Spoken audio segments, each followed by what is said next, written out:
Nashville Predators back on the ice after a couple of days off, and who's waiting for them but the best team in the NHL, the Boston Bruins. What can the Preds do to try to slay the mighty beast from Beantown?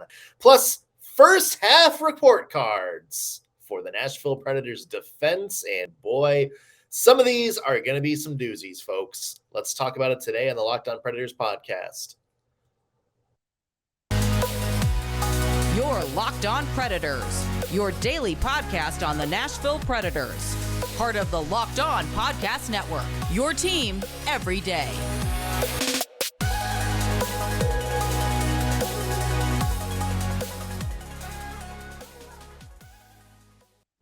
Thank you for making Locked On Predators your first listen of the day every single day. We are your free daily Nashville Predators podcast that's available to you wherever you get your podcast and on YouTube. I'm Nick Morgan. I'm a writer and editor at ontheforecheck.com, and I have a partner in crime. You do. I'm Ann Kimmel. I'm a writer and editor at InsideThePreds.com. All right, tonight, Nashville Predators versus Boston Bruins.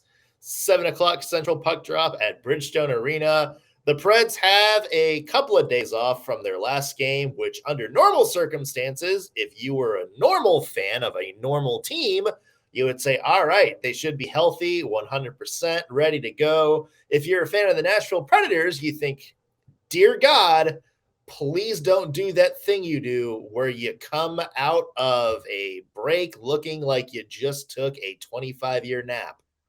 Yeah, don't do that thing you do.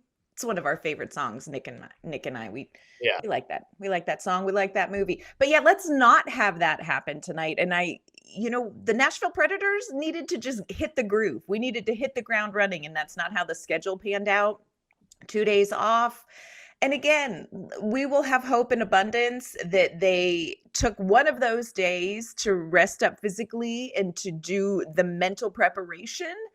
And they took the other day for on ice execution and practice, and they're going to be ready to come out of the gate. But the gate they're coming out of is a little bit like the one in Gladiator, where, you see the light and you go out to the light thinking you're going to freedom, and then you're in the arena and there's just a giant lion or bear. In this case, a giant Bruin.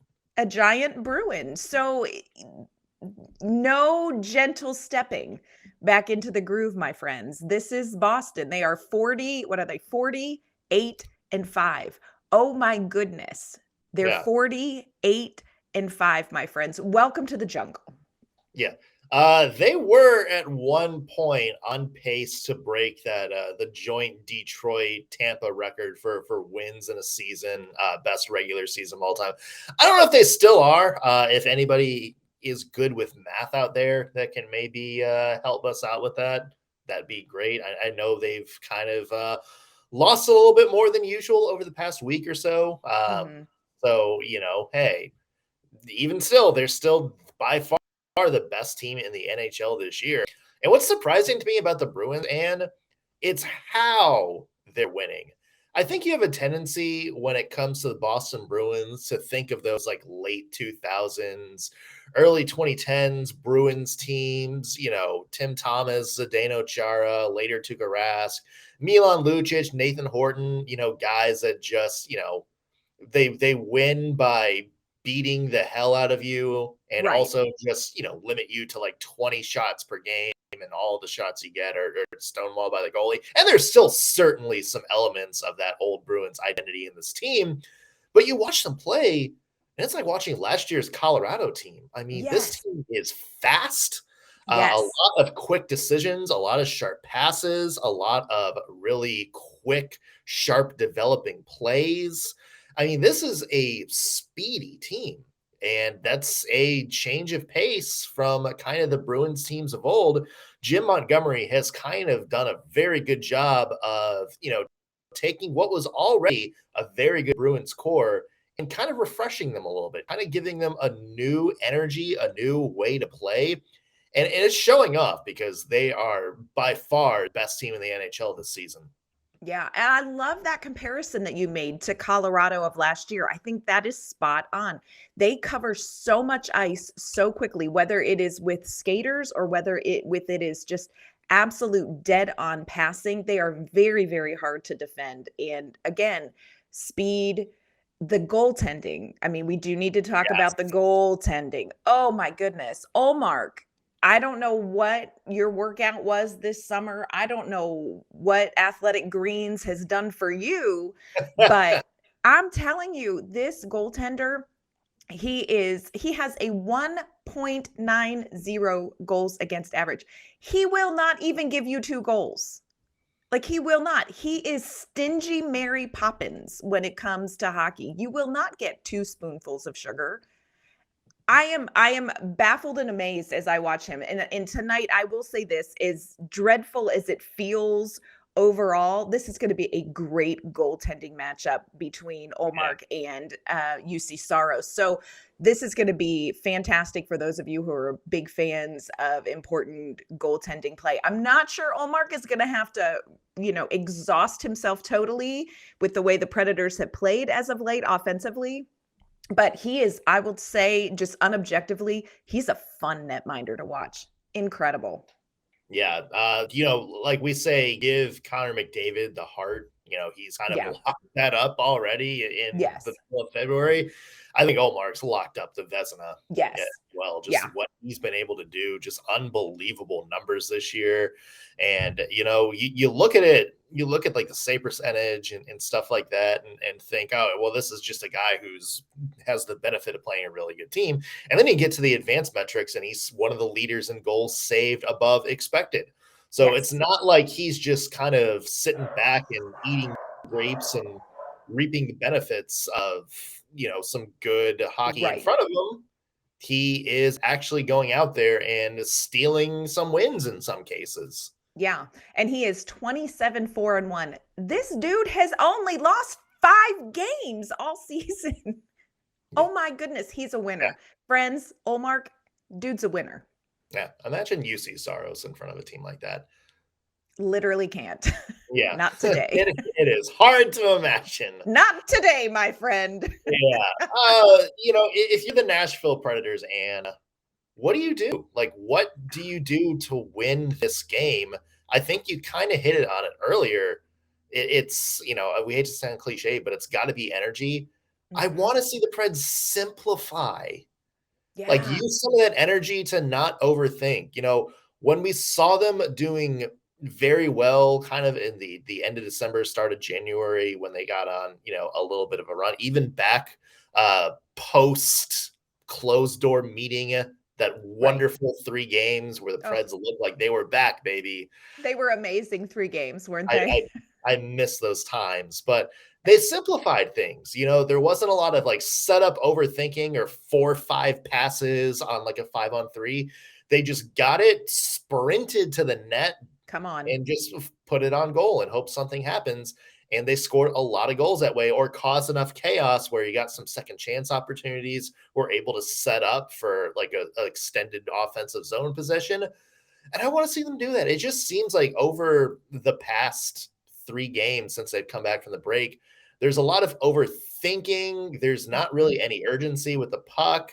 You think back to like even the play with the net empty the other night. Gosh, where Niederreiter and I think it was Phil Tomasino were both skating in the same spot, and they lost possession because neither one of them were really sure who was going to carry the puck in.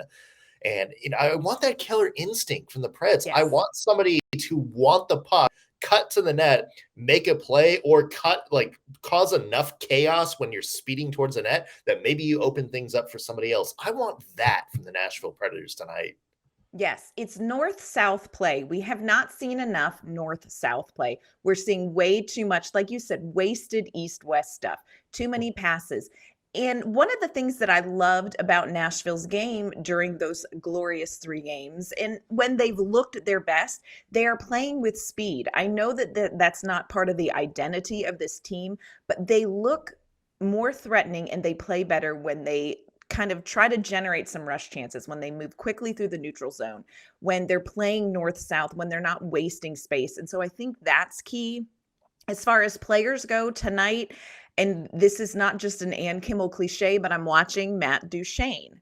Because remember, the Nashville Predators tonight are not going to have their leading goal scorer, Philip Forsberg.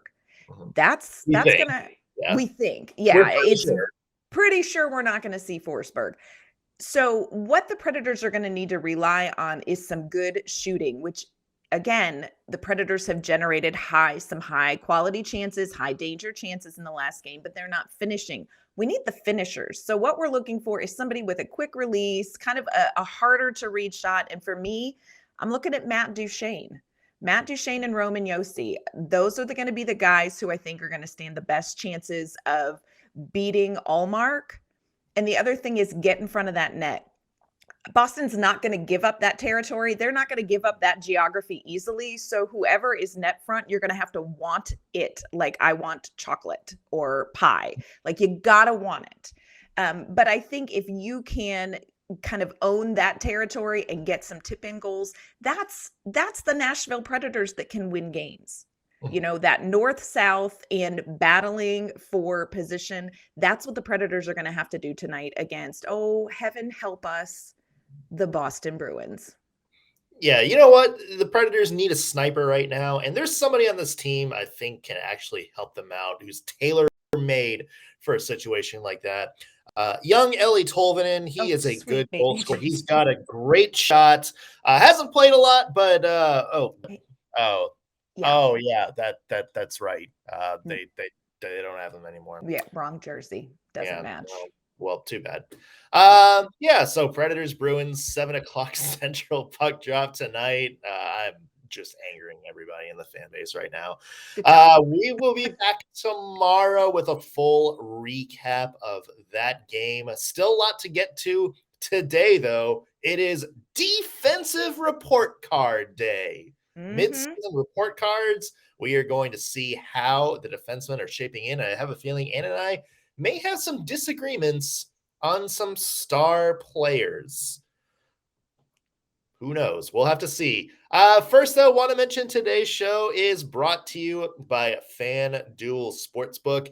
As we mentioned, it's the midway point of the NHL season and also the NBA season, and now is the perfect time to download FanDuel, America's #1 sportsbook. That's because new customers get a no-sweat first bet up to $1,000. That's bonus bets if your first bet doesn't win. All you have to do is download the FanDuel Sportsbook app, which is safe, secure, super easy to use, and they let you bet on everything from money line to point scores to three-point strain. In hockey, who's going to score the first goal? Is there going to be a Philip Forsberg goal whenever he comes back? Is Roman Josi going to find the score sheet? Is Linus Ullmark going to have over under X amount of saves? Those are all things that you can check out on the FanDuel app. Plus, FanDuel even lets you combine your bets for a bigger chance at a bigger payout with a same game parlay. So don't miss a chance to get your no-sweat first bet up to $1,000 in bonus bets when you go to FanDuel.com/lockedon. Again, FanDuel.com/lockedon to learn more. Make every moment more with FanDuel, an official sports betting partner of the NBA. All right, Ann, it is midterm day, which as a parent, I'm sure brings you much anticipated and much dread. Look, I'm on my last one. So at this point, and he's a senior, I'm like, whatever, dude, he's graduating. Whatever you do next is up to you, kids. That's right. What we're going to do is we are going to go through the Predators defensemen who have played a game this year and do a quick synopsis and grade the first half of their season so far. And I feel like the easiest way to do it is alphabetical order. Oh dear! Unfortunately, the first defenseman in the alphabet is Mark Borowiecki. Safe to give an incomplete or an NA or give him the semester off. Yes, absolutely. Here's my thing: just give the man credit. He just gets credit and graduates. This has been one of the heartbreaks of the season for me. No joke. Huge fan of Mark Borowiecki on and off the ice, and I really think it hurts this defensive core not to have him not even so much for on-ice performance, but he is such a great leader and mentor for young defensemen, and the Predators have several that are kind of coming up through and getting their feet wet with NHL time. Yeah. This one breaks my heart. Mark Borowiecki. You know what? Here's the thing. I would pass Mark Borowiecki just because he's that terrific. But yeah. The senior who like left school early that still gets a diploma or something like that. Heavens, yes. Definitely miss him in the locker room for sure.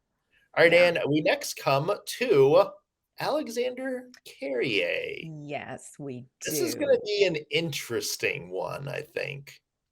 Okay, are we going to fight? Because, look, he doesn't need us because he could be an actor in Bridgerton. This is what I want everybody to realize. Alexander Carrier doesn't need hockey. He chooses hockey. Look, he's only played, 40 games, 2 goals, 6 assists, 8 points. So, Alexander Carrier, one of the things that I've been watching for Carrier that he has been honest about wanting to be involved in the organization has talked about is getting him more involved offensively. Mm-hmm. And so I like what we've seen from him when we've seen him. I think he has been a little bit more. I see your face, Nick. You act like I can't see it, but I can see it. No, continue your point. Okay. I can still see it though. Okay. I like Carrier getting more involved offensively. Do I think that skill set he's going to need to grow into that? Yes. I think Carrier is going to have his best games when he is paired with Mattias Ekholm, which the two of them they didn't start out together. So I feel like, he's out with injury right now. He's been out a couple times with injury, so not as large a sample size. I do like what I'm seeing from Carrier. Definitely room to grow that aspect of his game, but I like that direction that he's headed. I like the idea of Carrier being more offensively minded, especially paired with a more defensively minded defenseman like Ekholm. So, has he totally wowed me? No, but I also am like, he has been out with injury and he's been shuffled in the lineup. So I'm still passing him. What's the grade? A letter grade? I'm going to give him like a C+, but I would also let him do some extra credit to bring it up for his GPA. You mentioned he's got 8 points this season. 3 of those came in the last 2 games before he got injured. Ugh. And that's the sticking point to me. I think Alexander Carrier has been very good defensively this year. Very defensively sound. Like, you don't notice him making a ton of mistakes. But it's just the offense to me. That's the biggest disappointment for Carrier this year. And because this was a guy that scored 30 points last year in what was his rookie season, even though he was like the Michael Bunting age rookie. He had 3 goals, 27 assists last year. And he was kind of, the number 2 playmaker behind Roman Josi. He supplanted Mattias Ekholm as kind of the next man up offensively in that Predators defensive core. And he just hasn't gotten, a chance to do that this year. And, he's kind of been shuffled off the power play. Maybe that has something to do with it a little bit, but it's just, I don't see, a lot of the same Carrier from last year that made you think like this guy is like a surefire, number 2 power play quarterback, maybe somebody that, Josi gets hurt, can kind of step into that offensive role. Still a very good top 4 defenseman. Right. But a little bit disappointed offensively with what seems to be a step back. So I would give him a C. Yeah. Right down the middle. Maybe a C+. Because again, I think the defense is exactly what it needs to be, but I think the offense has just been kind of a disappointment this season. Yeah. Then again, everybody's offense has been a disappointment this season, but the Nashville Predators. But I'll give C+. Yeah. Okay, so I think you agree on that one. Yeah. Yeah. All right. Next up is here we go. Young Mr. Dante Fabro, future Vancouver Canucks star Dante Fabro. I wondered if we were gonna discuss it. Dante Fabro. Bless. I mean, it's just this guy's time in Nashville is fascinating, Anne. It really is. fascinating. It is really fascinating. I mean, you think about he impressed so well after his draft year that the Predators traded away PK Subban. They had, David Poile had the gumption to go ahead and pull that trade when he did. In retrospect, maybe a good thing, because he was so confident that Dante Fabro can do what really no Predators defenseman since Ryan Suter did, which is come in as a rookie, as a first-year rookie, and assume a 20-minute-a-night top-four role. That didn't happen. It seemed like he was settling back down, maybe into more of a depth role, was starting to build some confidence, some better chemistry. And then I just don't know what's happened over like the past calendar year, but it just seems like, I don't know, like it seems like he's kind of lost the faith of John Hines. We've seen him healthy scratch at points this season. We've seen him get less ice time than guys like Jeremy Lauzon. Right. And it's, this is a hard one to grade, Anne, because there have been some moments that you look and it's like, that's a really good defensive play. And you look at some of the numbers and you think Dante Fabro is like a really good defensive depth defenseman. Yeah. And then there's those moments like the Colorado game back in December, which wound up getting him healthy scratch for a few games, where it's like, what are you doing, man? Yeah. And it's frustrating for a guy that, I think is 24 now. I think that's his age. Yeah, 24. Yep. So, I mean, this is a guy that, what we see now, he's definitely got room to grow, but it's also, this is kind of what he's going to become. That's a little bit disappointing. I give Dante Fabro a D+. Yeah. I would agree with your assessment of Fabro in especially the part about expectation and where he's at right now, because I agree with you. I feel like when he came in and initially the trajectory seemed very clear for Fabro. Like this was somebody who was going to be a long-term piece for the Nashville Predators. He was going to be, one of those top 6 defensemen, very sound defensively. What has happened this year is I don't even know necessarily that he's made a lot more mistakes as far as quantity. I think for me, it's the quality of the mistakes that he has made this year that have been more alarming. He's had some games where he's played really well, but when he doesn't play well, it's like that poem. When he's good, he's very good, but when he's bad, he's naughty. When Dante Fabro is off, it tends to cost the Predators more than just one bad play. It can cost the Predators goals or a game. And like you said, he's been healthy scratched. You kind of have to wonder where he sits. This is a name that is constantly a part of trade speculation. I would not be surprised to see him end up somewhere else outside of Nashville come, I don't know, middle of March. And this is a hard one because really, for me, expectations were pretty high for Dante Fabro. I'm going to agree with you. I'm going to give him a D, but it's a D with a little bit of parental heartbreak. Like, I know you can do better than this. Yeah. Like, this is a good defensive player who just isn't playing well right now. So it's a D, but I know he is a B+ student underneath it all. Yeah. I assume we don't have much to say about either Kevin Gravel or Jordan Gross, other than thank you for the few games you've played. Let's go to Mattias Ekholm. We might be agreement on this one, Anne. This will be interesting. So Mattias Ekholm, 51 games played, 17 points, 5 goals, 12 assists. My word for Mattias Ekholm is workhorse. This man is like an Amish draft horse, like always going to get it done.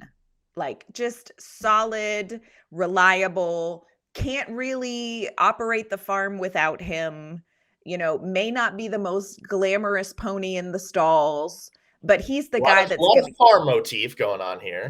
Look, I'm a rural Pennsylvania girl. That's what I've got. That's my wheelhouse.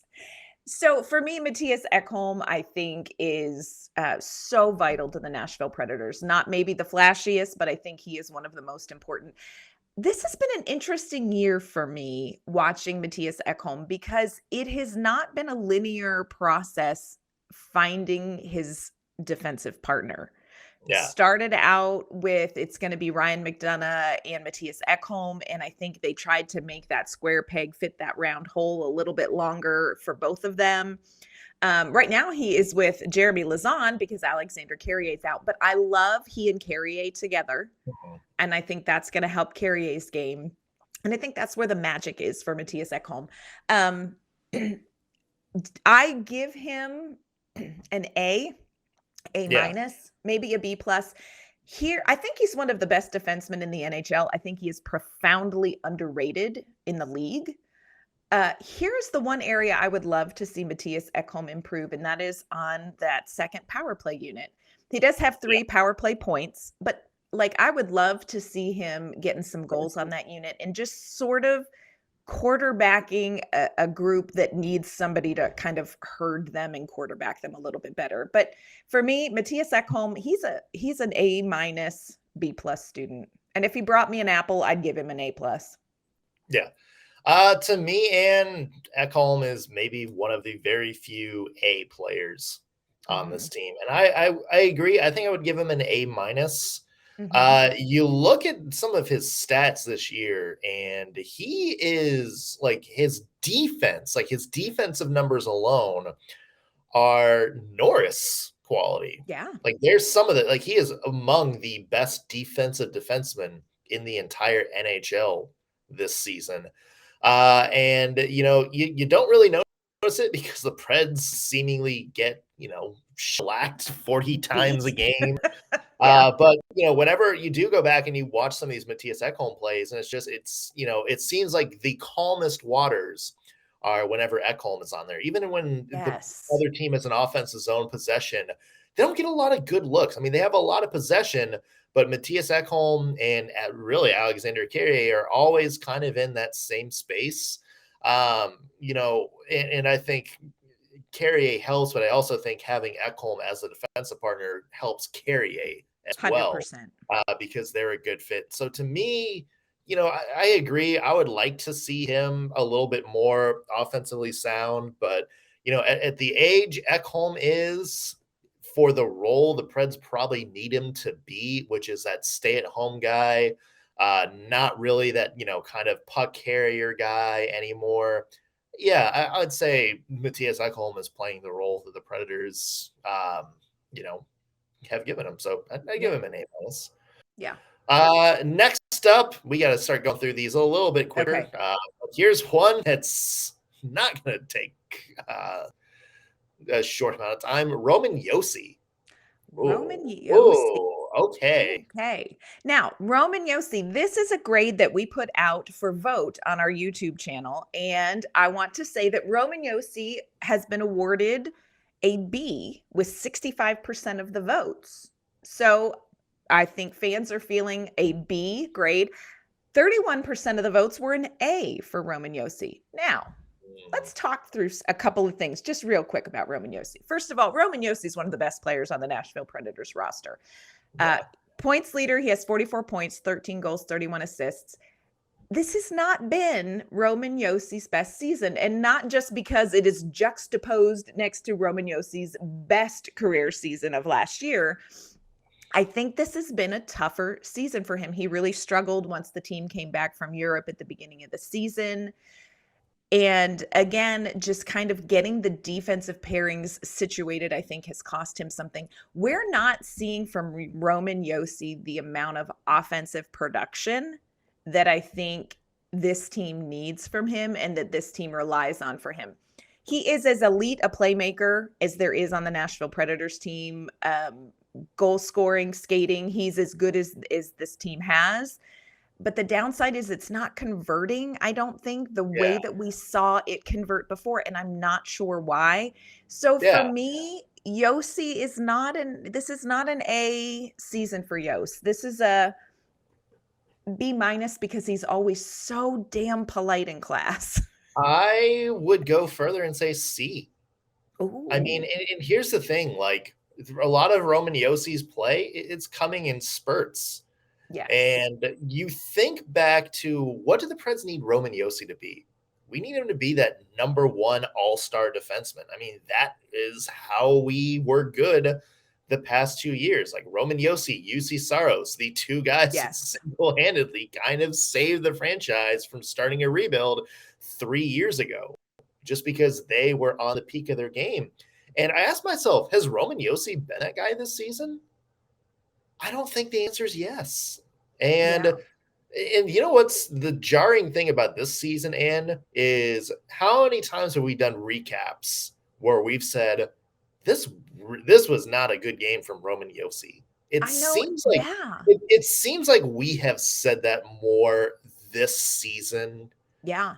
than maybe any other season before. And I get it, like maybe it was unwise for us to maybe think he was going to have another near 100-point season like he did last year. But, we need him to be kind of better than he's been. Yeah. And that's a big reason the Predators struggled early. He's had some stretches where, he'll go on a hot run, cool off for a little bit. I just think we need better. So I would say C+ for Roman Josi. Okay. Let's see who's next, shall we?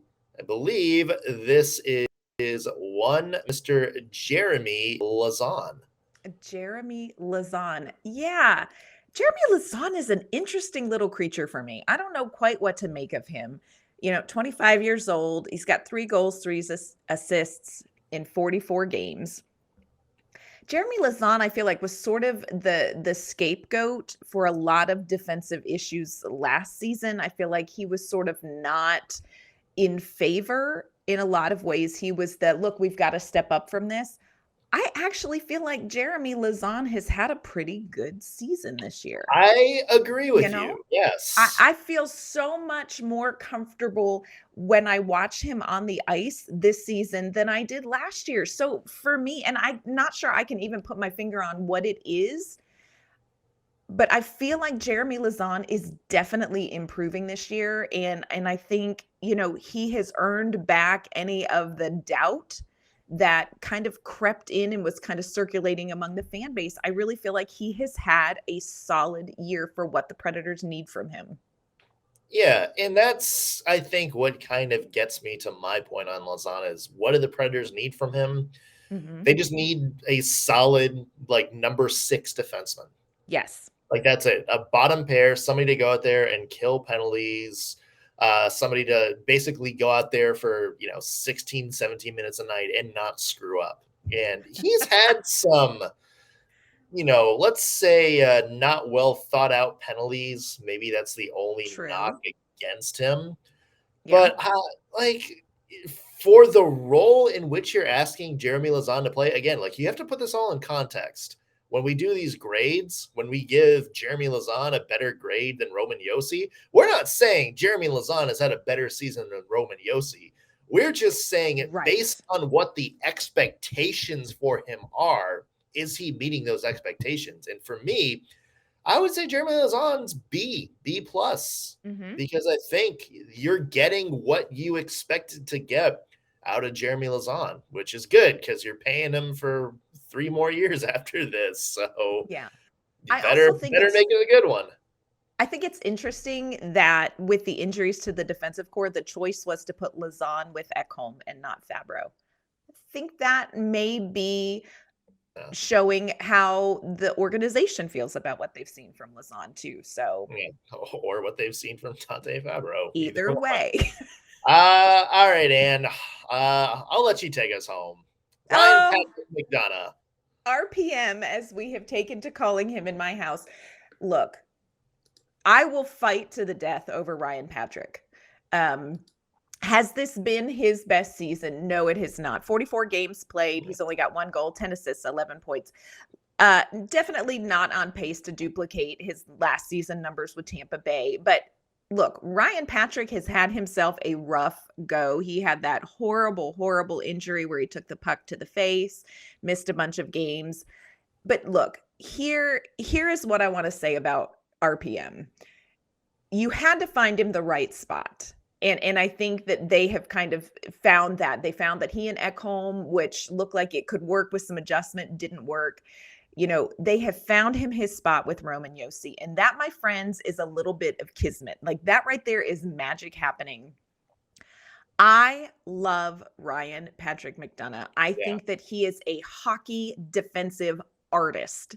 Not only is he just sound defensively, he makes it seem effortless, the small things he does. He is not going to wow you with, outrageous physical play or any of that kind of thing. But this man is a defensive artist. And so for me, I just say to anybody listening, just in the stretch of a game where RPM is out on the ice, just watch what Ryan Patrick does. Watch how he plays defense, because he is effortless in it. I love him. My biggest fear is he is not going to be a Nashville Predator for long. I mean, he's got a no trade clause, so he's going to dictate that. I know, but my fear is he's going to go, hey, y'all, I'm okay to waive that, because is this the experience that Ryan Patrick thought he was going to get? I mean, is this the competitive team that he was excited to join? We're still trying to sort that out, friends. Yeah. If you know, let us know. Yeah. And to close us, I'm pretty sure none of us have anything to say on Roland McCown. So, thank you for your service. Thank you, Roland. Let us know your grades. Either comment on our YouTube page or tweet us at @LO_Predators. We would like to know what you think the Predators' grade should be this year on defense, and we'll get to the forwards. Don't worry, we'll get to the forwards. Yes, that's we will, coming up friends. on the next couple of shows. And where can people find your work? You can find my work online at InsideThePreds.com. You can find me on Twitter at ANK_MamaOnIce. You can find me at ontheforecheck.com. Follow me on Twitter at _NSMorgan. Be sure to subscribe to whatever you are listening to catch our show, whether it's YouTube, Spotify, Apple, all that good stuff. Helps us out as well. That's going to do it for us on today's Locked On Predators podcast. Thank you for making us your first listen of the day. We'll be back tomorrow with an all-new episode. See you then.